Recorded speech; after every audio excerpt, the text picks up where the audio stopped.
Привет, друзья! С вами вновь Фантазиус, и мы снова окунемся в мир песни льда и огня.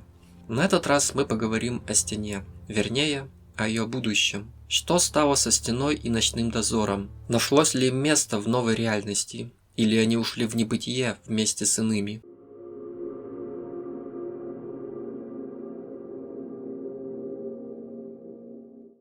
После победы над иными и окончанием войны Пяти Королей, в Вестеросе наступил долгожданный мир. Крестьяне заново отстраивали хижины, жрецы восстанавливали септы, а лорды поднимали из руин свои замки. Ночной дозор тоже рьяно принялся восстанавливать стену.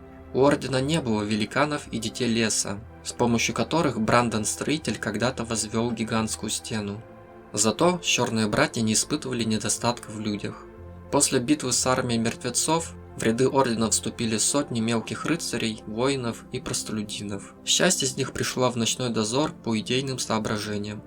Но более всего среди них было обездоленных войной людей, которые одели черные только из-за возможности иметь сносную кормежку и кров над головой. 3 года черные братья строили высокий частокол из железностволов. Они прикрыли огромную брешь в стене, которую проделал мертвый дракон иных. Конечно, частокол не шел ни в какое сравнение с древней громадой стены, но это было лучше, чем ничего. И тут бы вам рассказать о славных подвигах черных братьев, храбрых героях, оберегающих покой жителей Вестероса. Но мир сильно изменился. Он уже не был прежним. После гибели иных их магия ушла из мира. Это сильно сказалось на климате Вестероса. Времена года стали намного короче. Зима и лето стали длиться не больше 1 года. Причем с каждым разом они становились все короче и короче. В конце правления короля Брандона Сломленного зима длилась не больше 6 месяцев. Стена начала быстро таять. От нее постоянно откалывались гигантские куски льда. Древняя магия Детей Леса была как-то связана с белыми ходоками. Когда последних не стало, ушло и волшебство Детей Леса, которое охраняло и поддерживало стену. Ночной дозор никак не мог противостоять силам природы.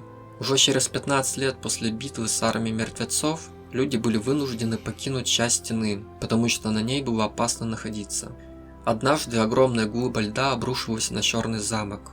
Главную твердыню ночного дозора не могли взять приступом 1000 лет. Но древняя крепость ничего не могла поделать против сил природы. К счастью, люди загодя покинули замок, а великий мейстер Сэмуэл Тарли за 5 лет до гибели твердыни приехал в Черный замок с большой группой писцов. Сэмуэл с помощниками почти год разбирали архив Ордена и делали копии особо важных свитков и книг. Поэтому накопленные за 1000 лет знания не исчезли бесславно под глыбами льда.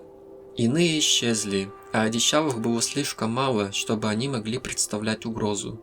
Поэтому у ночного дозора исчез смысл существования.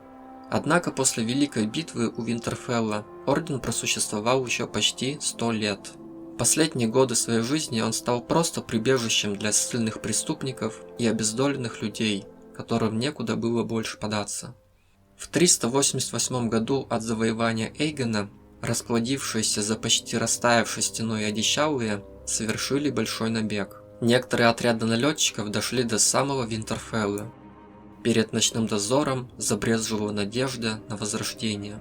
Однако Эддард Старк, сын Джона Белого Волка, не только отбросил одичавших назад, но и прошелся огнем и мечом по их землям.